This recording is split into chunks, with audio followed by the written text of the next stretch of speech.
Can you please describe your relationship that you have with Coach Prime and Coach Mathis?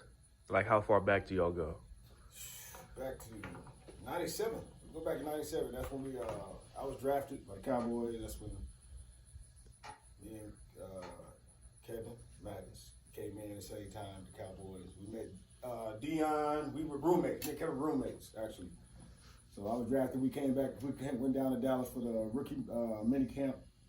That's when him and I met. We were roommates coincidentally, and our relationship started from there. And then we ended up making the team and all that. And then that's when we met Coach Prime. We met Coach Prime. We played Pittsburgh Steelers when I first game. I get it. And Dion was a baseball, so he didn't come. We never met him through the whole off season. We just saw his locker. You know, we just knew he was on the team, but we didn't meet him. So when he came, I think it was a Friday before that game. He came Friday. He did a light practice Friday, and he played on Sunday. And I think he had a punt return that almost went to the house or something like that. I couldn't believe it because he ain't been in football. So, yeah, so that's how we started. What's up, y'all? It's Carter. I'm back here at Preston where I started, back here in the weight room, visit my coach. Coach Trey O'Neill right here. I've been knowing him since I was in third grade. For a long time. He's got me right through all my high school years. Every look the way I am today, you already know. But go ahead and shoot Trey O'Neill, yeah. So I'm strength coach here at Prestonwood. I've been here 10 years. And yeah, I just finished year 10. I've known this guy since third grade. Been a bad man. So one of the hardest workers, most faithful workers, committed to his craft. Never said a whole lot, but never skipped on the work. One of the hardest workers in the room. Very proud of this guy. Can't wait to see where he goes in the future. Coming up.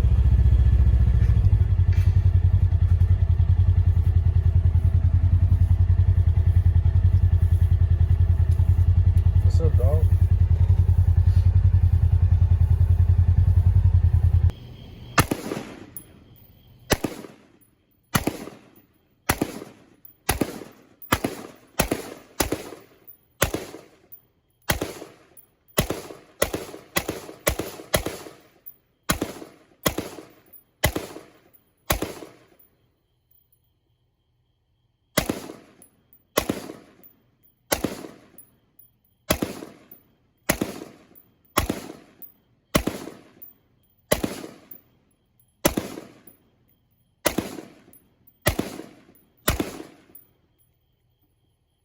That ain't yours, dog. No.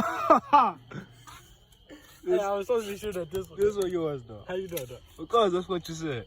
You said the wall all the way to the left, all the way up. I hit more than you. This one mine right here. So like these are all my shots? Those are all yours that hit. How you know? Oh, like were these all new? Yeah. All the paper? Yeah. They stapled all this today. You got bad accuracy, dog. What's up? Oh, man. What's going on, dog? Oh, man. Yeah. It's plentiful over here. We're making plays over here, dog. We're over here making plays, man. We might go to Pro Bowl this year. Pro Bowl year over here. Hey, man, this man came back and shook back. After a bad start this morning, comeback player of the day. Comeback player of the day. Man, we were a little injured last year, man. So, we get back healthy. Get back rehab and all that. That's all. These guys are coming in left and right. We hired a new trainer this offseason, paying dividends. We're making play after play over here. Caleb, let's stay over there, buddy. They're over there. Caleb. Just stay over there, bud.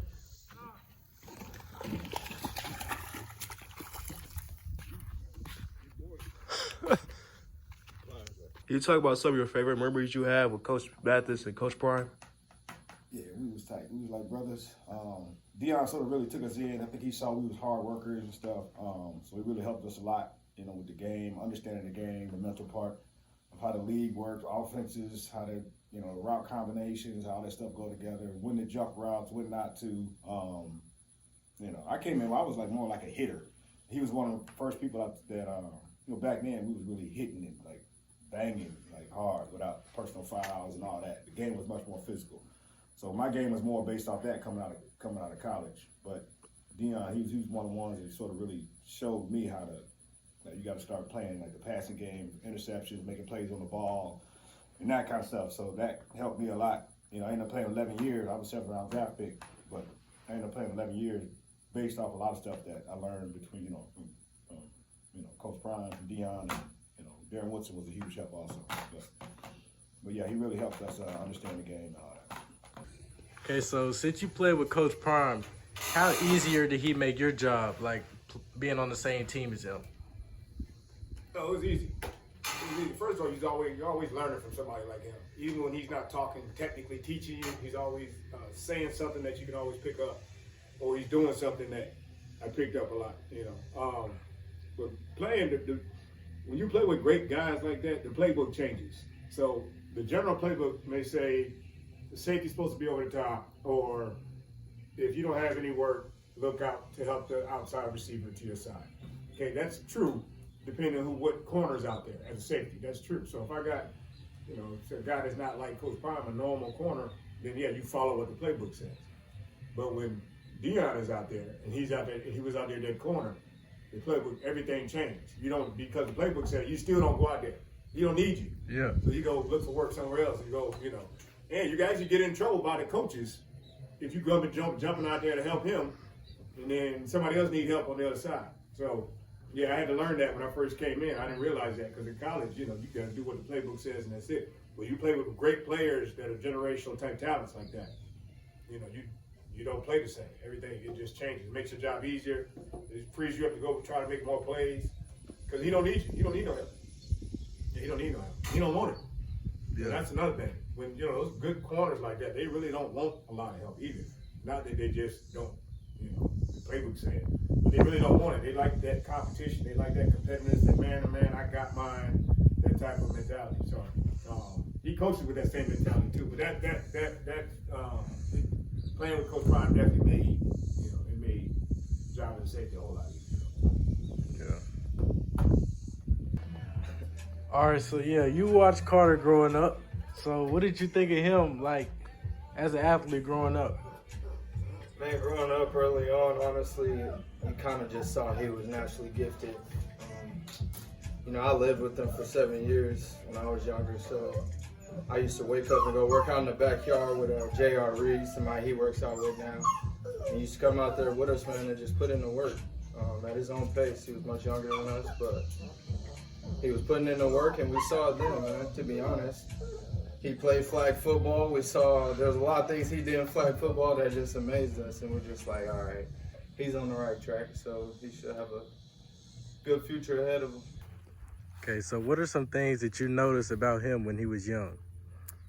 I remember seeing the gift that he had of like being competitive, and like he would do things that we didn't have to tell him to do. Like the day before a game, he would have his uniform out. Then the morning of the game, he'd get up, he'd eat breakfast, and he would go and do his own little shakeout warm-up in the backyard. Just doing a whole warm-up, have his cones out, come back in, put the uniform on. Every week he would put his headband and wristbands on different. We didn't know what he was gonna do. His socks would be different. And then it was like, dang, this kid is doing that at this age, for a flag football game, and it was just like that competitiveness was already instilled in him. But I know a lot of it came from just knowing that his parents were, we both competed at a competitive level. And like, again, we never pushed him to do stuff like that. We never told him to do that, but it was something that he just liked to do because it got him ready for competition. And so, we saw that going on. And I saw that all the way up to like middle school, high school.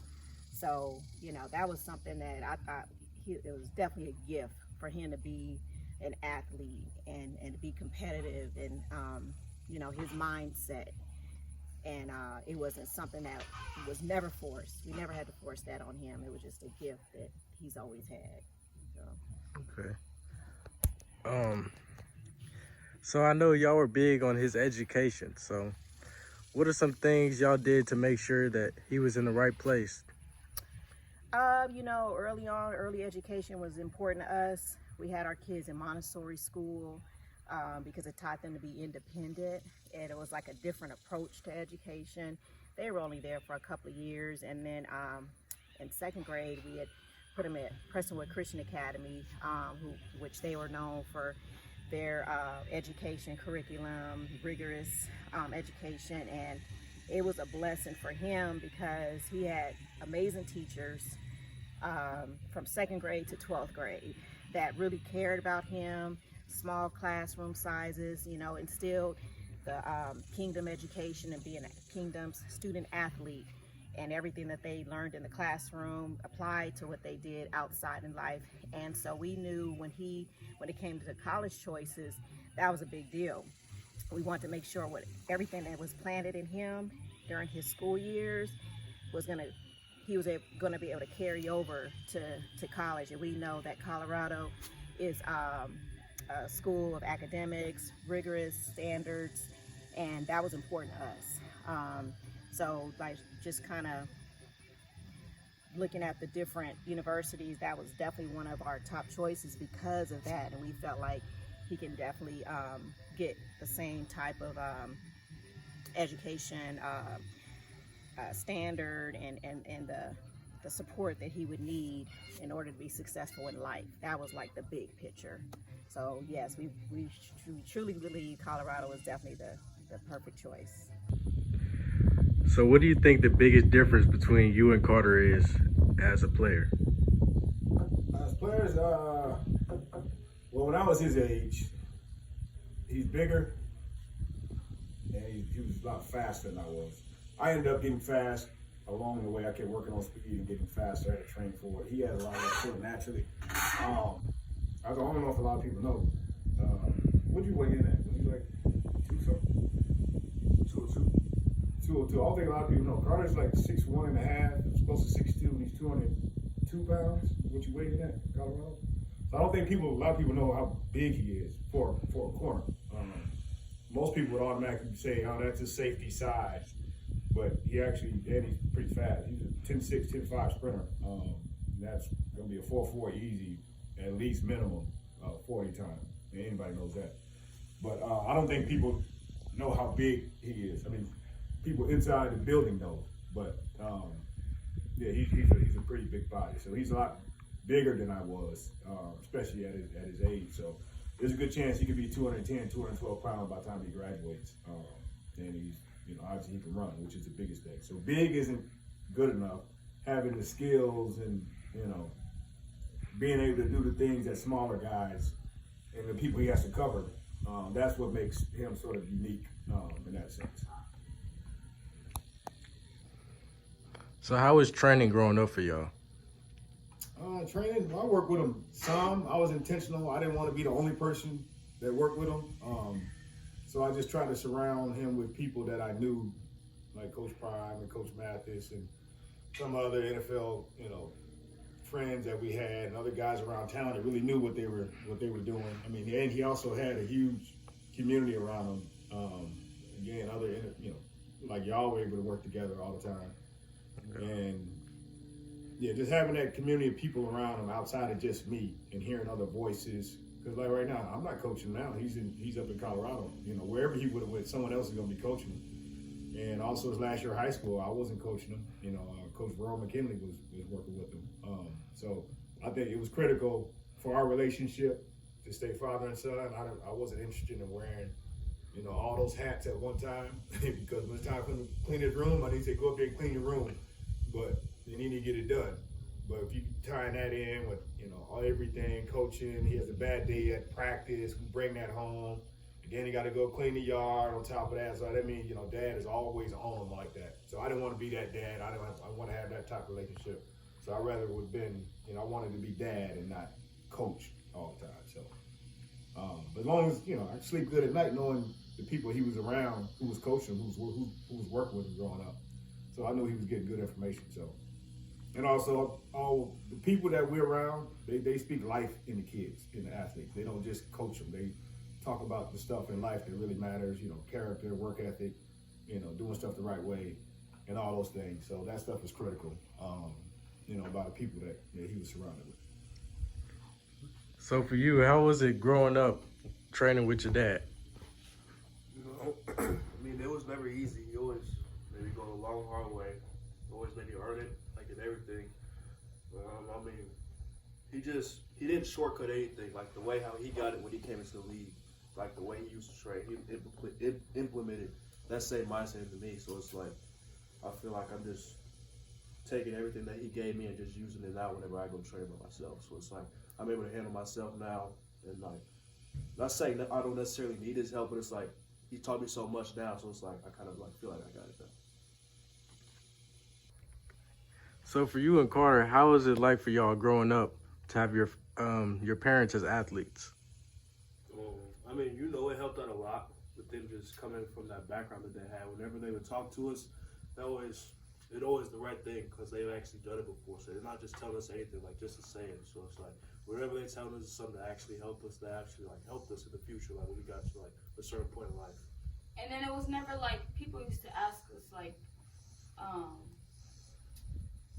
do you like having your parents as coaches? I actually liked it. Like our parents coached me up until my senior year of high school. So these past 2 years of me being in college were my first years without not being coached by my parents. It's different, but like I actually like being coached by them because they're my parents. And it was never like when we got home, it was never like it was still coach mode. Like it was just my parents. Obviously we would talk about track and everything, but it was never like it was just always track mode. We got home, it was parent mode. But I liked it. I always liked being coached by my parents. No issue.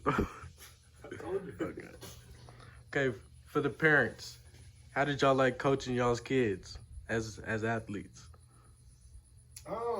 It was easy for me. Well, not easy, but I was just always intentional, like I said earlier, about just not bringing the coach to the house, to home. The coach needs to stay on the field. Whether it's good practice, bad practice, coach needs to stay there. So we try not to bring coach back to the car, coach back home, so we can have a normal household and they have a normal upbringing, at home. So I liked it because they liked it, and it wasn't forced. It was something that we saw they had a gift early on at like 3-4 years old, and they liked it. So that made it easier for us because we didn't have to push them into sports or, push them to run track. We saw they had the gift. So for me, it was like, that brought joy to me to see that they were happy out there and they wanted to get better, they wanted to get faster, and they were having fun with it. That was the most important thing to me about it. Yeah.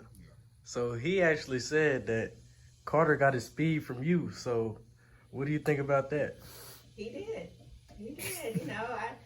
I started running track at 7 years old at a young age like they did, and just continue to progress and get better. Got a full scholarship to LSU and 5-time All-American, won 4 team national championships there, and had a lot. It was a great program, one of best programs in the country. So a lot of the stuff that I learned when I was there at LSU with my coaches, we were able to instill into them early on, like speed, acceleration, and things that we knew was gonna take them far and help them with other sports that they were involved in at the time. So yeah, he definitely got that speed from his mama. Okay. So I will say this before you ask another question. So when they got to be sort of serious time, I would say when you sort of got to start committing, if I really want to be an athlete or not, probably 13, 14, 15, somewhere in that range. I actually try to talk them out of being athletes. Not so much talk them out of it. I just wanted to make sure they understood what the came discipline. with it. If you really want to chase it, how there's so many things you got to give up to do it the right way. You can't go out and party like everybody else. Once you get to high school, because they got a Friday night party, you got early Saturday morning practice. That don't fit. So there's a lot of sacrifices you got to make. Your body's always sore. Got to get in the cold tub all the time. You can't eat like everybody else. Hydration. So all the things that come along with being an athlete. I just want to make sure they fully understood all that before they check the box that I want to chase this for scholarships and really go commit to this. Once it was like quick, yeah, I want to do it. It wasn't no think about it. They just wanted it like that. So our thing was just making sure whatever they chose to do, we just want to make sure they put their all into it and do it the right way. So it just so happened that we were athletes. It just so happened they chose to be athletes, and and that's how it happened. Okay. So for y'all kids, at what age do y'all think y'all finally beat them in a race? Never. I beat my dad. I beat y'all running backwards. I'm pretty fast. I beat my dad probably. When? He can't even think of it. Probably 6th or 7th grade. Man, We be in the backyard sometimes doing one-on-ones. I be locking him up. He be running the same ball. He wasn't getting around to me. No. When his bump and run stuff start getting good, I stop lining up on him so much. Cause he start pressing, I'm like, you don't get out here pressing me like I'm still that. No. Now there do come a time though when these kids, especially like the boys, when they get to a certain level and their skill level gets there, even if you're a former player, they start catching up athletically. As soon as they block your shot in basketball, they jam you up in football off the line, things that you used to just kill them with, when that thing starts shifting, that's what Dad pull out. Say, I'm good. Yeah, I'm good. You need to go line up with somebody else. Yeah, that's how that happened. During his recruitment, y'all didn't go to a lot of camps, so I want to ask, what was y'all's strategy to get him out there and get him recruited? Yeah, they did a few camps early, maybe 1, 2, maybe 2. I think it was 2. We didn't think that was going to be the reason why he got a scholarship. I mean, I sort of know football, so we knew Friday night film and how he played, during the high school games were going to be the biggest thing. So, the camps and stuff, to me, it's funny. And it doesn't mean all 5-star players aren't good players. It doesn't mean all 4-star guys aren't good players. But it doesn't mean all 1-star and 2-star guys are not 5-star caliber players either. So a lot of the stars in those rankings are it gets tricky because if you know the right people, you can get more stars. Your rankings can go up and all that kind of stuff if you know the right folks. So you just got to watch it. And that's one thing we like about Coach Pryor because they know that stuff. So when they recruit people, when they go evaluate athletes, they pick people based off of, what they see on film and what they like about them after they, check their character, who they are as people. That's another reason why Carter chose Colorado too is because of that. Some of those stars, like when he went to, this is the funny thing. So like I said, we didn't do many camps with him. So he actually had no stars, no rankings. So he goes to Arizona. He commits to Arizona, all right? So he went to Michigan, went to Penn State. He ended up choosing Arizona. So he has 0 stars going to Arizona. We get off the plane, and it pops up he has 3 stars automatic. He didn't play a down more. He didn't play one more game. He didn't run any more. He ran any 40s after that. But all of a sudden, they just give him 3 stars automatic. And then it just stays 3 stars, or it moves up, or it goes down. It just stays there. But nothing happened. Nothing changed from when he committed to Arizona until when we got off the plane. He got off the plane, he had 3 stars automatic. So that tells you right there. Nothing changed. Nothing happened before that. Nothing happened after that. It's just, Yeah, so I think those stars, is tricky. I think some guys are 5-star guys. I mean, like that boy down at LSU, was it Perkins? The defensive man, the freshman, that's a 5-star. In my opinion, in our view, that's a 5-star player. Travis Hunter's a 5-star player. Okay, those are 5-star guys. Come in and produce right away. Those dudes are ready to play right now. So I think he's one of those type guys. But I just think the star setup is tricky, and I think you just got to be careful with it. It's not always accurate. It's more inaccurate, in my view, than it is accurate most of the time. What's up, guys? So today we're with the Long Beach Poly legend, Mr. Keith Anderson here. How long you been coaching at school? Been coaching Long Beach Poly for 34 years. Yeah, 2 Long Beach Poly legends. 2 Long Beach Poly legends. My dad here as well. He actually coached my dad. That's how long he's been coaching there. What year did you go to Long Beach Poly? I was there from 89 to 93. So he's still coaching us. That just shows like his longevity at the school. So what are some of the players that you've coached since you've been there? Oh, well, obviously, Coach your dad. There's been multiple players that have come through. All the way from your dad back in, as he said, 1989, he was my freshman team quarterback, believe it or not. He was freshman team quarterback back then, but I mean, starting from that era, I mean, we've had multiple kids come through all the way to, you know, from the Deshaun Jacksons and bunch. I mean, just plenty of kids. There's too many to name, but you know, up to now, you know, I'm still there. I've been there going on 34 years, as I said, and I also coach track. I'm track coach, so we've had legends on the football field as well as the track, and we've been able to sustain that excellence just based on the kids and the type of talent that we've had going through. But You know, we've had the most NFL players in high school history. Yeah, I know that. People know that. Yeah. So we have one of the benefits that we've had. So when I was at Poly, it was guys like Mark Carrier, Leonard Russell, Chucky Miller, like some of those guys that were NFL players during the time when I was there. I was in school, but we had the benefit of those guys coming back and training and working out, and they worked out with us. We were able to join in those workouts. So that's one of the benefits that Poly has always had. Not just being able to train with those guys like during their off season, but also the younger kids, we were able to get the secrets, the knowledge, the wisdom, how to make it to college, get a scholarship into the NFL, and how to last once you got there. So we were able to avoid a lot of the pitfalls that a lot of kids fall into because of the knowledge that was given back to us by the players that were currently in when we were back in high school. So the preparation. So Uncle Keith, since you've been around Carter all these years, how have you seen him develop into a young man? you know, it's been interesting watching him grow up. You know, when he was younger, and just had the dreams and aspirations, and we used to talk about what could be and the possibilities. I mean, you know, early on, I saw he had the work ethic. And that was something that, honestly, I could say he got from his dad. You know, his dad was a hard worker, he was diligent, first one on the field, last one to leave, and all the way through high school and beyond, as he went to college and went on to be successful in the NFL.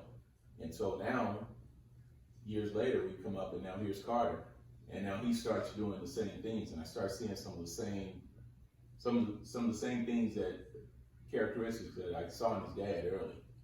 And he began to work. He understood getting up early, getting out there before it got too hot, the importance of getting his work in. But as each year, you see a little bit more. Each year, you see a little bit more. And so now what would started off as dreams and ideas now suddenly became reality. We could see the possibilities. And I'm not sure if we saw the possibilities before he actually did. But just watching him grow, watching the maturity as an athlete and also as a young man, it's just been phenomenal. I mean, he is just everything that we would hope for and everything that he ever wanted. It looks like it's, to this point, is coming to fruition. And I just think, you know, what he's doing right now and the way he's doing it, success is just, it's going to happen. It's going to happen. Regardless of where life takes him, he'll be successful doing what he does because he has the foundation and he has the work ethic to get it done. So at this point, I can just say I'm extremely proud of him. I'm extremely impressed with him. And I think the sky's the limit. Out of the three of y'all, who was the best fisher in that group? Oh, me, easy. That's not even close. The only thing Prime had, Coach Prime is on the lakes. He just had the lakes and he put the fish in there. The numbers speak for themselves. It's always had. Look, this little worm right here. I've been killing them with one of these right here for years, and they know it. They're gonna say it on tape, but they know it. No, he caught no fish today. This No morning. fish. No, it was already hot. I went out there. It was almost 9 o'clock when I was out there. Early bird gets the worm. Yep, I had to go up and get my run in. Had to move around a little bit. You know, I ain't got time to be fishing. You know, he was up at 5 o'clock fishing. He caught 3 fish in 3 hours before I got him. No. Hey, we went to Coach Prime's house that one time. Who caught the most fish that day? It was probably me. I was killing him. It was probably, I think Coach Prime won that day. I think Prime won that day. Man, you fell in the lake. Yeah, you fell in the lake. The Gators almost ate you. How you fall in the lake, bro? I told you it was gay. The Gators almost ate you, man.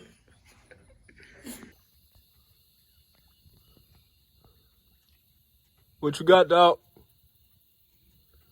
You see it, dog. Go show the people. Show the people, dog. I got you, man.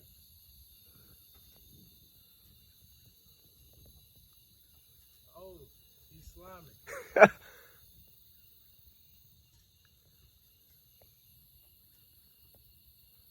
I kept feeling him trying to bite.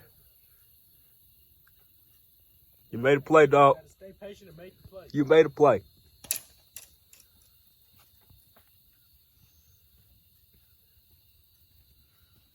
Okay. Do you know this just a little fella? You know, I caught two bigger ones. I recorded me catching it. You know, hey, this just a little night finisher. You know? Go ahead and kiss the fish, man. No, you Boy, you must be Hey. crazy. he better not ever try it again.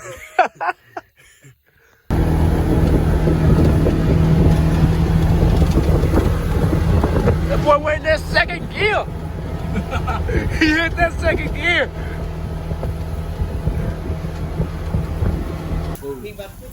What we got on the grill today? We got some chicken thighs right now, some drumette, Okay. kind of like El Pollo Loco. What you grew Yep. up on in Cali. Uh-huh. We got some steaks coming later. Okay. What type of steaks we got today? Ask your mom, she hooked it up. What kind of steak? That's some ribeye. Oh, that's my favorite right there. Yeah, we're gonna hook it up for you. Yep. Too. You tell them about them tacos too that you love. Oh, them tacos are bomb. You don't play about the tacos. We're gonna open up a taco shop one day. Get him, dog. Get him. Come on, man. Hey, what happened? What happened? He fumbled the bag. Finally missed a play. You know, wait for the pick. Get secured the tackle. Guy went to the house on me. Hey, you know, he jumped that out. Out and up. Out and up. Touchdown for 60 yards.